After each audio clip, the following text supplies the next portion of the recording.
at the fourth edition of my video log or journal. And today we move to the operating theater. In fact, the picture before you is the actual operating room in the hospital where they do cardiac surgery. So it gives you some idea where I was. Here is a picture of the cardiac surgeon that was responsible for my valve replacement in valve repair, and also the work done to alleviate the hokum in my heart. It's Dr. Richard Whitlock of Hamilton General Hospital. Welcome to the fourth installment of my video journal, recalling my experiences going through this health crisis. And thank you for all the kind words of appreciation that have been expressed for my doing this. It's been therapeutic for me, but also emotionally charged as well, remembering those rough days.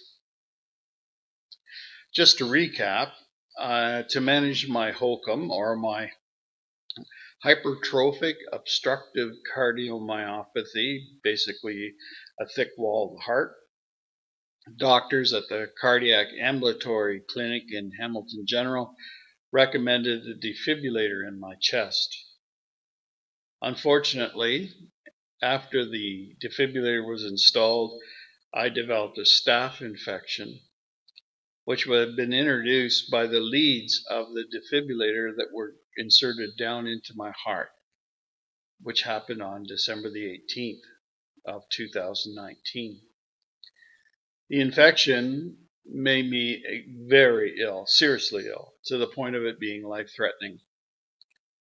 It was determined that I needed specialized care, and I was taken to Hamilton General, where the staph infection was discovered to have caused vegetation or bacterial growth around the heart valves. The vegetation, or endocarditis as it's sometimes called, was such that it had damaged my aortic valve and my mitral valve as well. And I required heart surgery to correct the problem, specifically to replace the valves. I opted for a mechanical valve because pig heart valves, although not requiring blood thinners, would need to be replaced in about 10 years. Mechanical hearts or valves are basically for life. And given my age, Dr. Whitlock, my surgeon, suggested that a mechanical valve was the best option for me. This particular episode covers the time from surgery until my release from hospital and subsequent return home. As I mentioned last time, my surgery was scheduled for Tuesday, February the 4th at 8 a.m. On that particular day, Laura made her way back to the hospital very early in the morning so that she could see me before I was wheeled away for surgery. And they came for me about 7 o'clock in the morning after having been washed once again with disinfectant soap. The operating room staff who had collected me were very nice, making light conversation probably to keep me calm. As someone who fights anxiety on a regular basis, I was surprisingly calm that day. I know it was because of the prayerful support of so many people and the loving presence of God with me through this whole ordeal. I thought of Romans 8 almost every day going through this. Nothing can separate us, or me in this case, from the love of God in Christ Jesus. I also remembered quite often, I can do all things through Christ who strengthens me. Surely I needed his strength on this day. I found the entry to the operating theater interesting. We proceeded through double doors marked staff only, and then proceeded down a long hallway. Remember, I was on a gurney at this time, and the hallway was lined on both sides with all manner of stainless steel equipment. I joke with the OR nurse who was with me that either I was being operated on or I was being made into soup in one of the big kettles that happened to be along the wall. The operating theater was not what I expected. The image I had created was like that you see on a television show. The room was actually quite large with a high ceiling. If I had to guess, I'd say that the room was 40 by 40 with a 16-foot high ceiling. It made sense, I guess, given this was an older hospital. There was lots and lots of equipment in that room, including several monitors. The actual operating table was off to one side of the room, which left lots of space for all the needed machines. I was introduced to the operating room staff and reconnected with Dr. Whitlock and also that nice anesthesiologist who was in the process of working on his medical fellowship in that specific field. And also his supervisor was there just to monitor things as he took the lead in my surgery. There were a number of staff present and they chatted back and forth about equipment and prep and some small talk. I heard at one point they announced that I had been blood typed and transfusion blood was present should it ever be needed. I know that it was never used on me. Interesting to me was that the young anesthesiologist, who I said had taken the lead on my surgery, took my right arm and stretched it out straight on a arm rest that came out from the table at a 90-degree angle. I already had an intravenous port in my arm, and so the anesthetic was connected. And I was told to relax and count backwards from 100. I was asleep in no time. Meanwhile, Laura and the family had gathered in the operating waiting room. The surgery, I'm told, began about 8 a.m. And at one point during the procedure, a nurse came out to report to Laura and the rest of the family that everything was going very well. Actually, the procedure was going faster than expected. And when he was through, Dr. Whitlock would come and fill him in on the details. My surgery was completed at about 11 o'clock in the morning, and I was moved to recovery ICU. Dr. Whitlock then came and met with the family, reporting that the surgery went extremely well, and he was very pleased with the outcome. As expected, the aortic valve was replaced with a mechanical one. You can still hear it in my chest beating. The good news was that Dr. Whitlock was able to repair the mitral valve, meaning a second valve replacement was not required. And since he was working on the heart anyway, especially around the mitral valve, he was able to scrape down the heart wall, reducing or nearly eliminating the danger of an obstruction.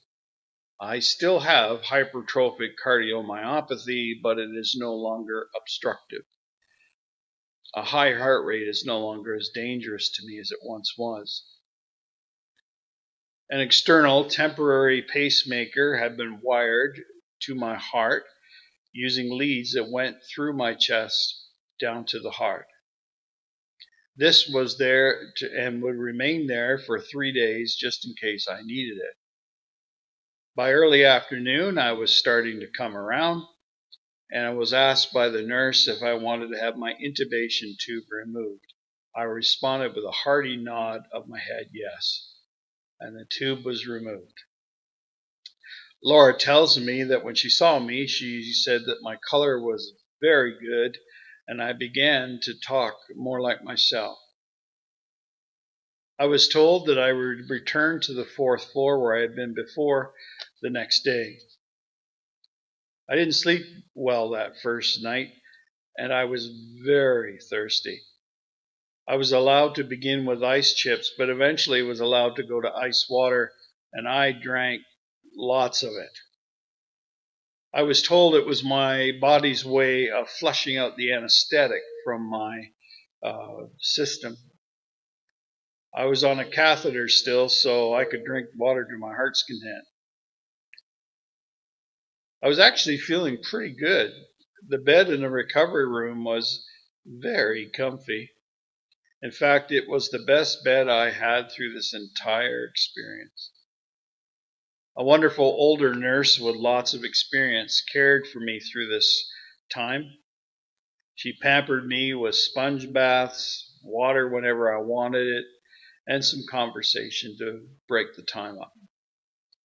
She worked part time and lived in the Orangeville area, where her and her husband had a farm. Her name was Annie. I had great staff throughout my whole experience, but Annie was the best. The next day, February the 5th, Annie was back for another shift with me and had me sitting up on the side of the bed with my feet on the floor. More tubes from the operation were now removed, and the x-rays on my chest continued unabated. I should be glowing by now after all the x-rays I've had. I was waiting for a bed on the fourth floor where I was before, which I learned later was the cardiac recovery ward.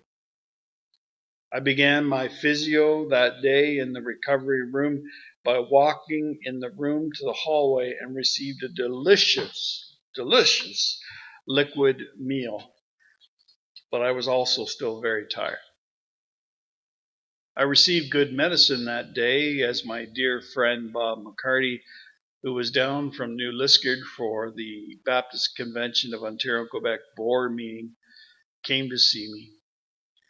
Bob was the CBOQ past president, and Bob's home in New Liskeard is where I and Blake and Al go on our annual fishing trip, our getaway. Because Bob was there that day, my family was given a much needed day off from coming to visit me. Laura was still residing at Priest's house and had a really good visit with Bob, but was anxious to get back to Priest's house for supper. The local Rotary Club had provided a roast beef dinner for the guests who were staying there with all the fixings. Oh well, I had my jello.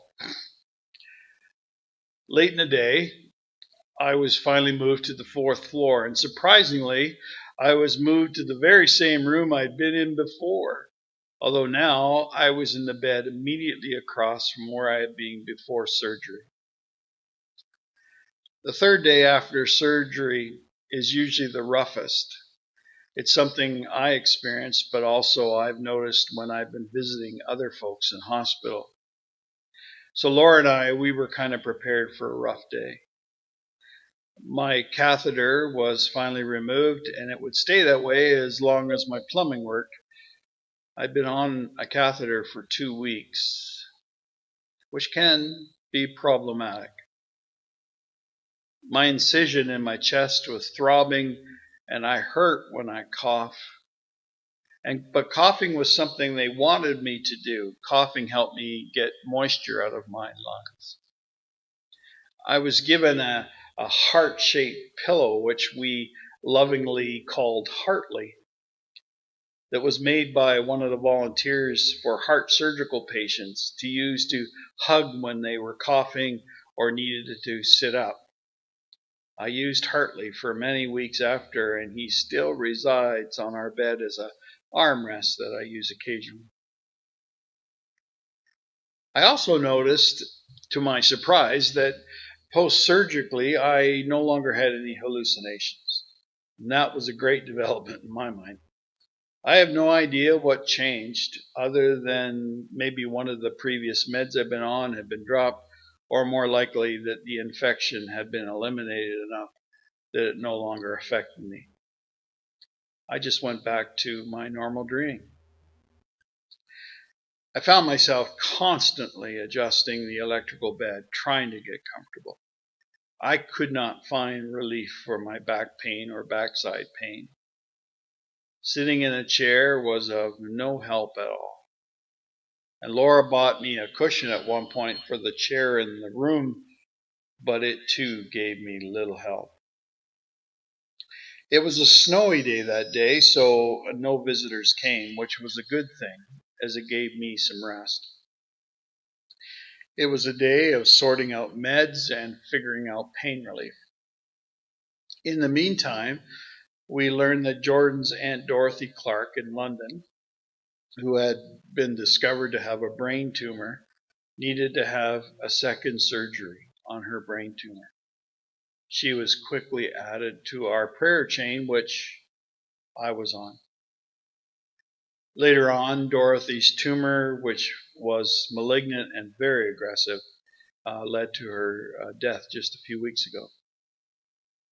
Meanwhile, my waterworks were not functioning, and this was very serious. We tried to get it going by using the old tricks like putting my hand in warm water or running the faucet, but nothing worked. To ease my discomfort, a one-time catheter was inserted to drain my bladder. It was a very painful procedure. And so an urgent prayer request went out to seek God's help in getting me to go. Lord didn't care how personal it was. This was an urgent problem. And finally, during the night, I went twice on my own. In fact, I went on my own walking to the bathroom for the first time since this had all begun. Cindy was one of several people who responded back to Laura with a text, "Hooray!" On the 7th, I began to notice that whenever I laid down in bed, my heart rate increased, and I got very clammy.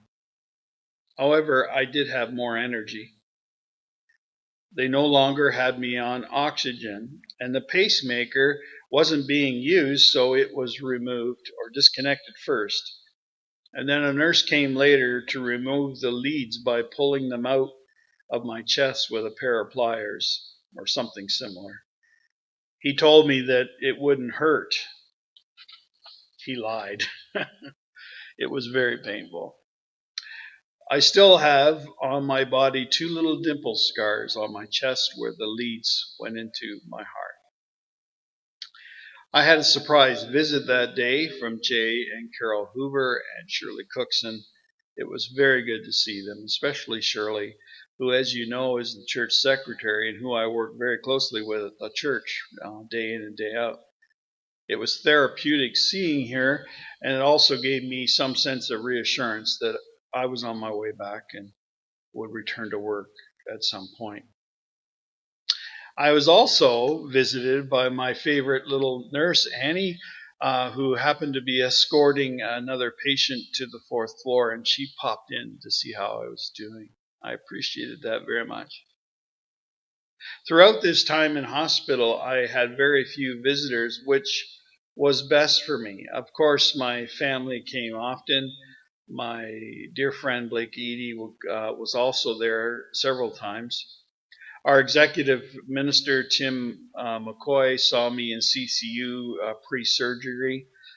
And the day before surgery, Reverend Barry Baines of St. James United Church here in Simcoe came and prayed with me, and I appreciated that very much. I also, during this time, had a special treat as my youngest sister, Kelly, who I don't get to see very often, came 3 times with her kids. We were able to catch up, and she had taken up the hobby of painting, and she painted me a beautiful rendition of the cross, which I treasure. Overnight, that night was very rough. The room was very noisy, especially the bed next to me, where the man there was very ill, and he was fussing and throwing up quite a bit. At one point during the night, he turned his TV on loud enough everybody could hear it, probably trying to take his mind off his difficulties. Plus, I was on the wrong side of the bathroom door this time, so everyone who had to use the facilities walked right past my bed day or night. I was also still in a great deal of pain, not from the surgery, but from just lying in bed. On February the 8th, we had a wonderful treat while Laura was there. The emergency cardiac doctor who had been working on me when I first arrived at the hospital came up to see me. She explained that she rarely got to see her patients during recovery, and she was curious to know how I was doing because I had been so ill when I came in.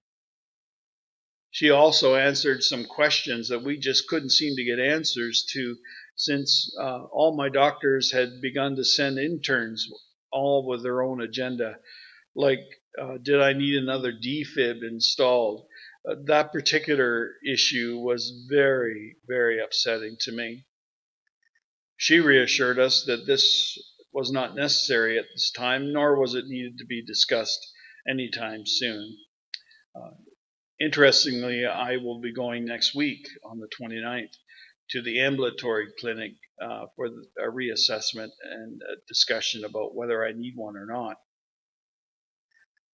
The physiotherapist also gave Laura and I a reality check that day with some important numbers and facts. It would take 6 weeks for the bones to get to a soft state in healing, 6 months to truly begin to harden. I would be on intravenous antibiotics for 6 weeks through a PICC line. It would be 4 to 6 weeks for the defib wound to heal. I would have 2 months of very low energy, and I would need emotional healing as well, because it had been a traumatic experience. There's no argument from me on that one. On the 9th of February, I had 2 walks in the hallway with Laura beside me. I was feeling weak, but I could manage. My parents visited me as they had done almost every day since I'd gone into hospital. And my mom shaved me as she had done the day before surgery. She had regularly shaved my brother Ian, who was disabled, and so she ended up shaving both her adult sons.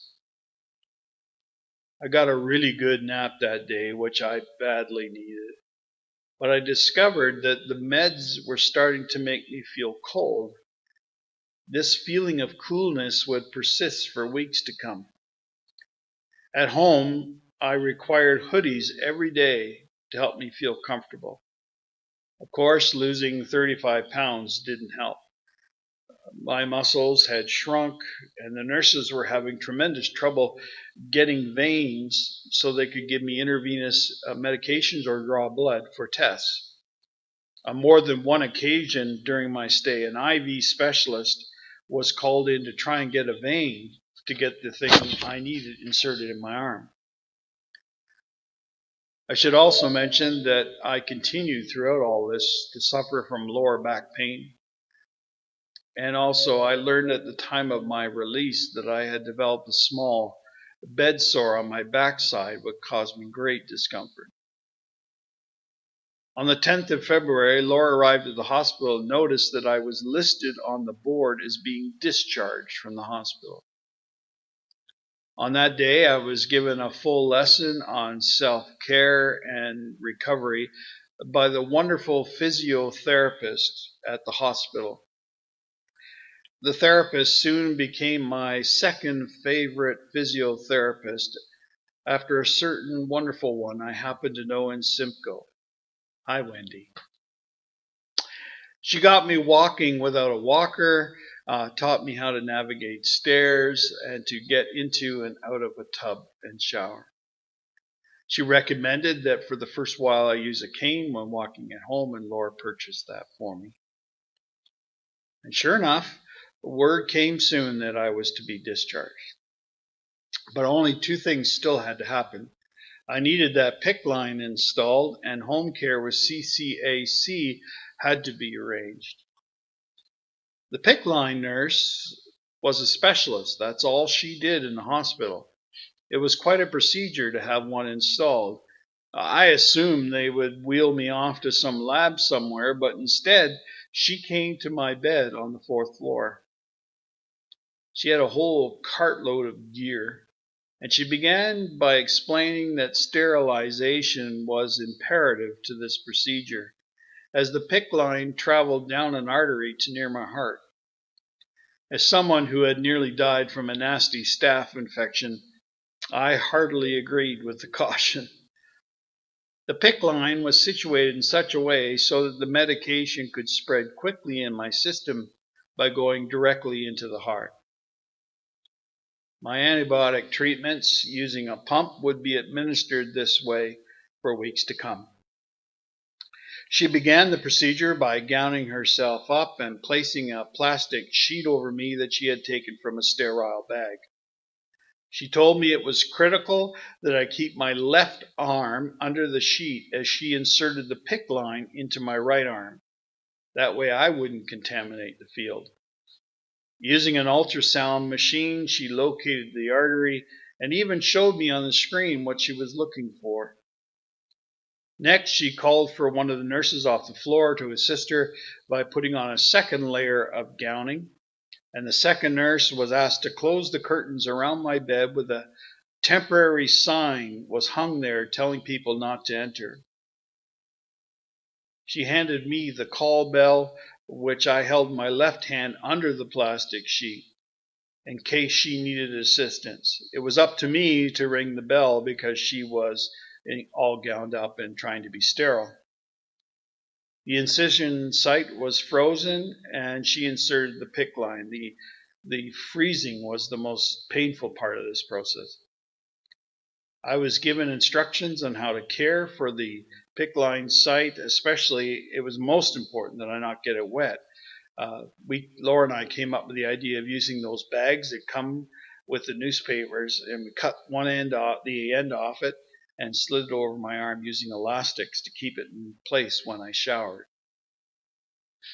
The bandage change and other more complicated maintenance would be done by CCAC when I got home. With the PICC line installed, I was just waiting on the home care people to meet with us. But by the time they met with us, it was too late to arrange a nurse to come to the house that evening to give me a dose of antibiotic. So our departure was delayed while I took my 6 p.m. dose. That completed, I was finally discharged and we made our way home. The ride home was rough, even with Highway 6 having been resurfaced, and we were delayed by slow traffic that was getting around a car accident. My backside was very sore, so by the time we got home about 8 o'clock, I'd had enough, and I went immediately to my own bed for the first time in many days. It was an emotional moment for both of us being together at home. Rachel stayed with us that first night, having driven Laura's car home from the hospital after Joshua brought us the white car, making it more comfortable for me to ride in. That evening, my antibiotics arrived by courier, including the pump and the drugs. In the morning, I would go to the CCAC offices in Simcoe to have everything hooked up. Other medications are ordered by the hospital, and Shoppers Drug Mart here in Simcoe was busy getting it ready. Lots and lots of pills, which Laura had to organize so I wouldn't get things all messed up. In conclusion today, I want to restate our appreciation for everything people did for us. At the risk of excluding someone, I do want to thank Diane Sowers for running Laura's store while she was with me. It made it possible for Laura to be present every day at the hospital with me. For Cindy Rapley, who was our contact person and great support to Laura through all of this. I also want to thank those who prayed and prayed and prayed regularly. Those who donated funds, made meals, offered help, sent cards and gifts, and so much more. Thank you, thank you, thank you. And so that takes us to the point where I had come home and the end of this particular entry. Next time, I will share with you what recovery was like at home and some of the things I experienced there, and particularly about my return to hospital at one point. I want to thank you for your interest and your prayers, and again, God bless you all. Thank you.